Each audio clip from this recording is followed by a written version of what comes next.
Assalamualaikum warahmatullahi wabarakatuh. Perkenalkan, nama saya Dinda Trisnailanda dari kelompok 9 akan mempresentasikan hasil dari tugas mata kuliah Sejarah Kebudayaan tentang kebudayaan masa kolonial Belanda di Indonesia.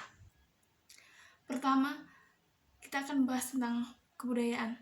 Budaya sendiri berasal dari kata budaya yang merupakan bentuk jamak dari budi, yang berartikan sebagai budi atau akal, dan dapat juga diartikan sebagai segala hal yang berkaitan dengan budi dan akal manusia. Kebudayaan juga berarti sebagai cipta, rasa, karsa manusia. Kebudayaan sendiri memiliki 7 unsur.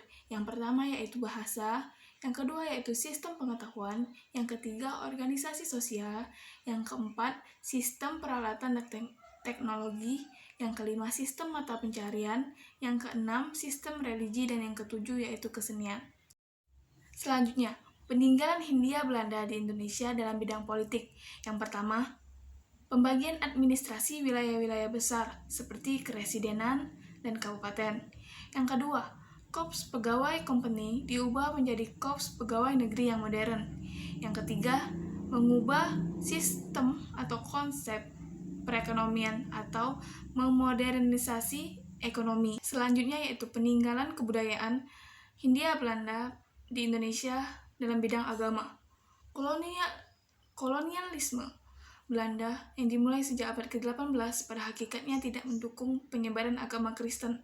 Tujuan utamanya yaitu mencari keuntungan dengan cara menguasai kota-kota, pelabuhan pusat perdagangan, daerah-daerah penghasil komoditas dengan cara memonopoli dan meraih untung sebesar-besarnya.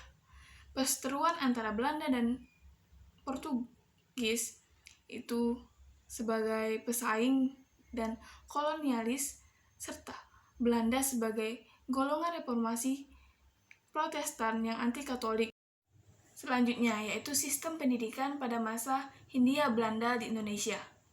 Sistem pendidikan Belanda diatur dengan ketat, prosedural. Pendidikan yang diberikan oleh pemerintah Hindia Belanda berdasarkan tiap-tiap golongan stratifikasi sosial. Pendidikan yang diberikan Hindia Belanda mengutamakan pada kaum bangsawan dan orang-orang yang dipersamakan dengan orang-orang Eropa. Sekolah pendidikannya tersebut sebagai berikut. Yang pertama itu ELS.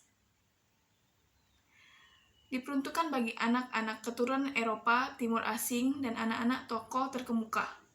Lama belajarnya yaitu 3 tahun, tapi pada tahun 1907 masa tempuh belajar di ELS diperpanjang jadi 7 atau berubah menjadi 7 tahun.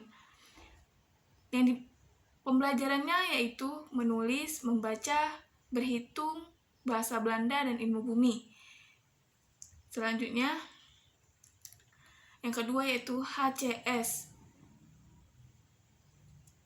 Terbuka untuk keturunan Timur Asing seperti Cina. Sekolah ini didirikan pada tahun 1908 dengan lama belajar sama dengan ELS tadi yaitu 7 tahun dengan bahasa pengantar bahasa Belanda. Yang ketiga yaitu HIS yang didirikan pada tahun 1914 dengan masa belajar 7 tahun. HIS merupakan jalan utama bagi pribumi untuk meningkatkan derajat sosial, karena awalnya sekolah ini hanya diperuntukkan untuk kelas elit, tapi sejak politik etis, sekolah ini bisa dimasuki oleh anak-anak golongan rendah. Yang keempat yaitu sekolah peralihan. Sekolah peralihan didirikan pada tahun 1930, merupakan sekolah peralihan dari sekolah desa yaitu yang 3 tahun. Yang terakhir yaitu sekolah taman kanak-kanak yang didirikan pada tahun 1848. Sekolah ini terkenal dengan sekolah Kristen karena setiap awal dan akhir pelajaran selalu melantunkan lagu-lagu agama Kristen, terdiri dari 177 murid dengan 3 guru. Selanjutnya yaitu perkembangan bahasa pada masa kolonial Belanda di Indonesia. Bahasa Belanda digunakan sebagai sebuah bahasa resmi di Nusantara ketika Belanda menjajah sebagian wilayah kepulauan ini. Bahasa Belanda juga banyak mempengaruhi bahasa Indonesia dan bahasa Jawa serta bahasa Nusantara lainnya. Contoh ada kata serapan yang mengalami proses ulang balik penyerapan. Misalnya kata pelopor berasal dari kata Belanda voorloper, seseorang yang berjalan di depan. Kata pelopor memiliki arti yang lebih banyak daripada voorloper. Pada saat perjuangan kemerdekaan Indonesia melawan Belanda, para pemuda berada di ujung medan laga disebut oleh Belanda sebagai pelopor. Inilah berikut sebagai kata-kata atau bahasa kata-kata dalam bahasa Indonesia yang merupakan serapan dari bahasa Belanda. Yang pertama yaitu pabrik. Di Belanda itu fabrik, F-A-B-R-I-E-K. Yang kedua, handuk. Di Belanda itu handuk, H-A-N-D-D-O-E-K.